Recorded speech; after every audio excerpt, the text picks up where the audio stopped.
السلام عليكم ورحمة الله تعالى وبركاته. الحمد لله وكفى وسلام على عباده الذين اصطفى.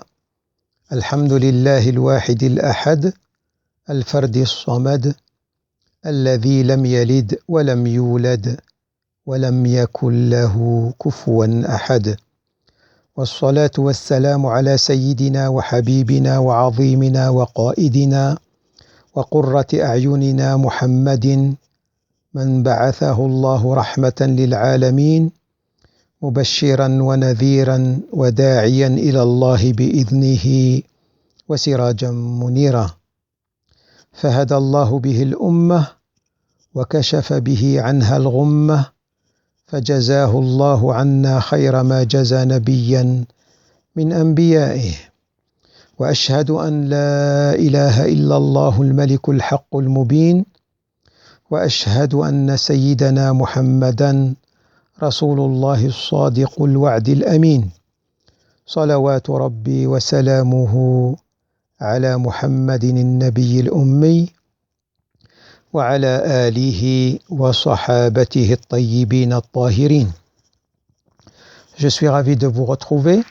Nous continuons nos leçons sur Ramadan. Et aujourd'hui, j'aimerais vous parler des causes de rupture du jeûne. Le fait de manger volontairement, ça c'est une cause. Même la quantité d'une graine de sésame ou encore moins rompt le jeûne. Le fait de boire volontairement, ne serait-ce qu'une goutte d'eau, ou même des médicaments, rompent le jeûne. Si pendant les ablutions, et pour avoir insisté dans le rinçage de la bouche ou le reniflement, l'eau pénètre dans le corps, le jeûne est rompu. Excepté chez quelques jurisconsultes, le fait de racler la gorge et d'avaler ensuite la glaire qui aurait dépassé la limite de sortie vocale de la lettre Ha rompt le jeûne. Par contre, avaler cette glaire avant la dite limite ne fait pas rompre le jeûne.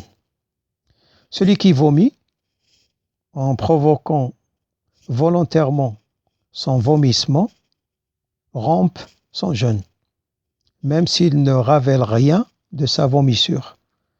En effet, d'après Abu Huraira, que Allah l'agrée, le prophète sallallahu alayhi wa sallam a dit, يقول النبي صلى الله عليه وسلم عن أبي هريرة قال قال رسول الله صلى الله عليه وسلم من ذرعه قيء وهو صائم فليس عليه قضاء وإن استقاء فليقضي رواه أبو داود في سننه. Ce qui signifie, celui qui vomit involontairement, son jeûne reste valable. Celui qui provoque son vomissement, qu'il rattrape ce jeûne. Hadith rapporté par Abu Daoud. Il y a aussi le fait de fumer, cigarette, pipe, de chiquer, de priser le tabac ou une autre substance rompt le jeûne. Le fait d'instiller des gouttes dans l'oreille rompt le jeûne. Chez l'imam Ahmed, par exemple, le jeûne n'est pas rompu si pendant la baignade, l'eau s'infiltre accidentellement dans les oreilles. Il y a le fait aussi, l'instillation par le nez fait rompre le jeûne. J'avais déjà expliqué ça, toute substance dans les orifices naturels. Là, je suis en train de donner les détails et ce qui rompt le jeûne. L'instillation, comme je viens de dire, par le nez fait rompre le jeûne. Le lavement, injection de liquide par voie anale rompt le jeûne. Perdre la raison pendant la journée, même pour un court instant, fait rompre le jeûne. Le fait de s'évanouir toute la journée, de l'aurore au coucher du soleil, fait aussi rompre le jeûne. Au contraire, le jeûne reste valable si l'évanouissement n'a duré qu'un seul instant de la journée. L'apparition des règles ou des lochis, même peu de temps avant le coucher du soleil, rompt le jeûne de la femme, bien sûr. L'émission de sperme par masturbation, embrasser un baiser voluptueux, comme on dit, embrassement avec plaisir intense, ou autre caresse ou attouchement, rompt le jeûne. En revanche, l'éjaculation intervenue par suite de fantasmes, regards ou pensées lubriques ne rompt pas le jeûne. Le rapport volontaire, même sans émission de sperme, rompt le jeûne. Là, on est en train de parler des règles. Dans la religion, on apprend les choses et on dit les choses telles qu'elles sont. Comme ça, tout le monde peut comprendre. Remarque, de l'avis de certains savants, contrairement à d'autres, le rapport fait par distraction rompt le jeûne.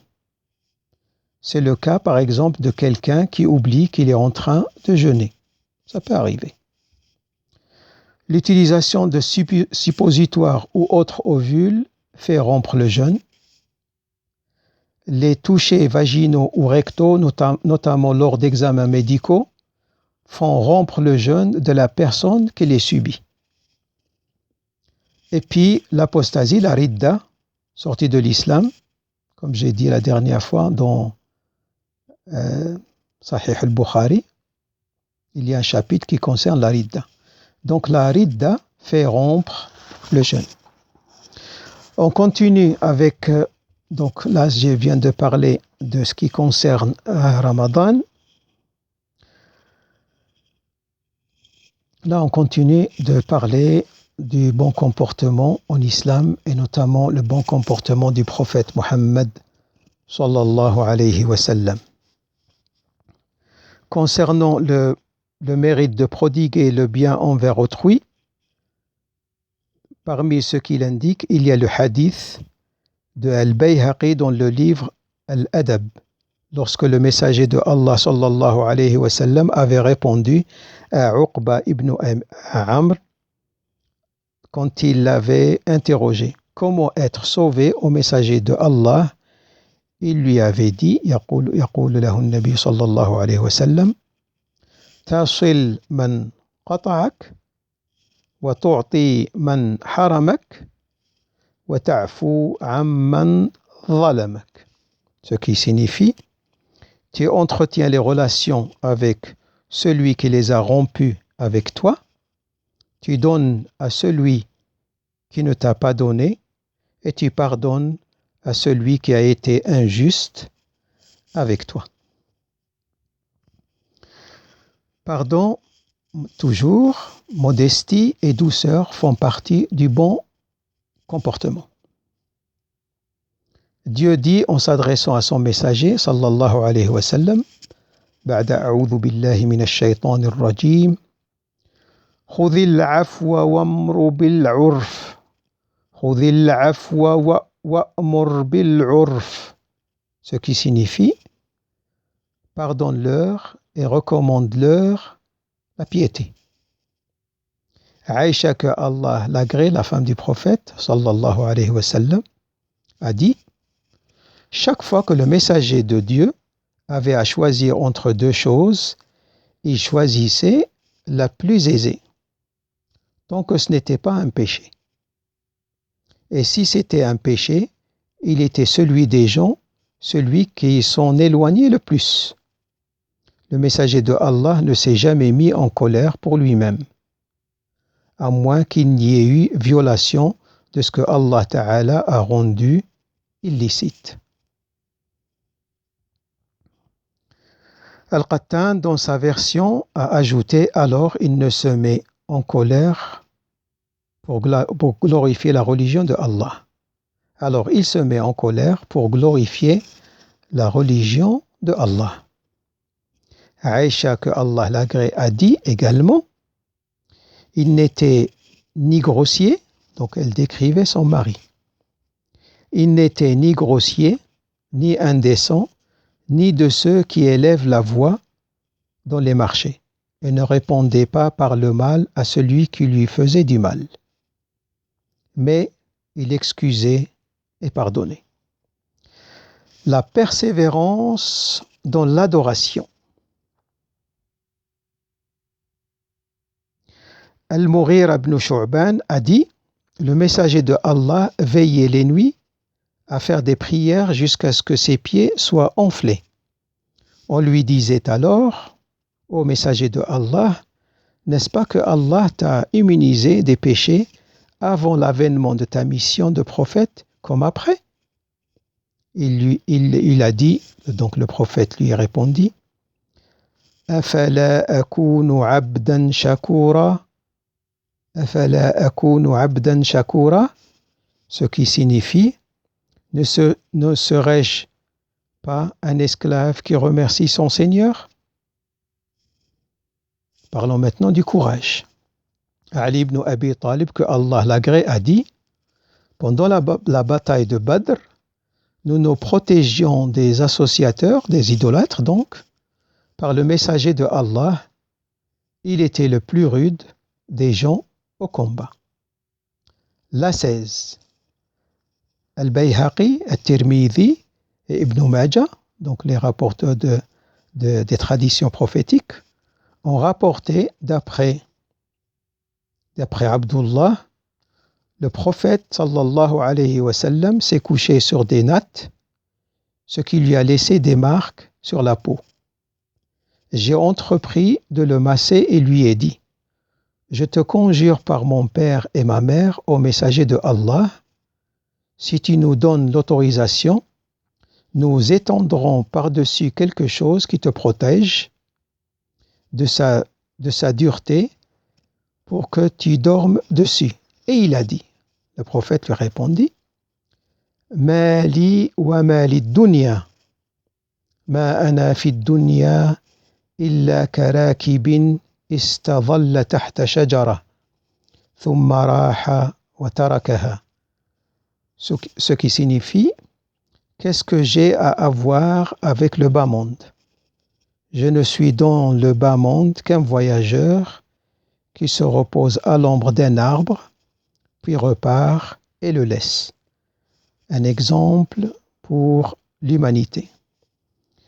Il était doté de nobles qualités, comme la véracité, l'honnêteté, la chasteté, la générosité, le courage, la compassion, la miséricorde, la tendresse, la bienfaisance, l'éloquence éblouissante, le conseil absolu, le réconfort des miséreux, des orphelins, des veuves et des faibles, l'obéissance à Dieu dans toutes les situations, en tout temps, à chaque instant et dans chaque souffle.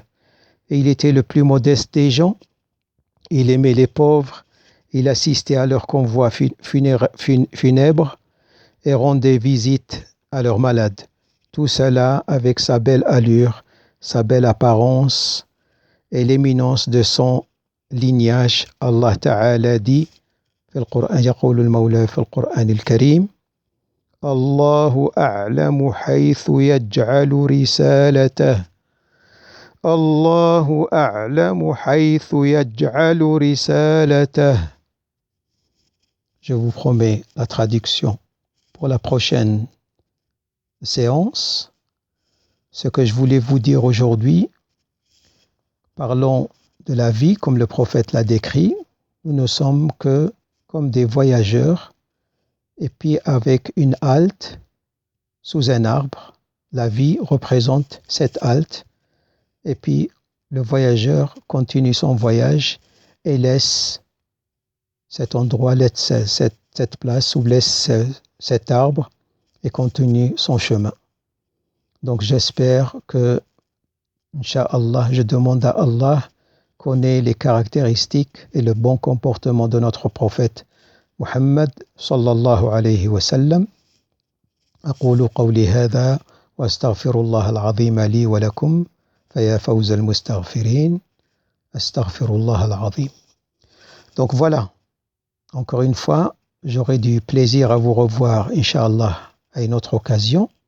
Je vous dis صحة سحوركم تقبل الله منا ومنكم صالح الأعمال تقبل الله طاعاتكم تقبل الله صيامكم وصلاتكم ودمتم في رعاية الله وحفظه وإلى لقاء آخر السلام عليكم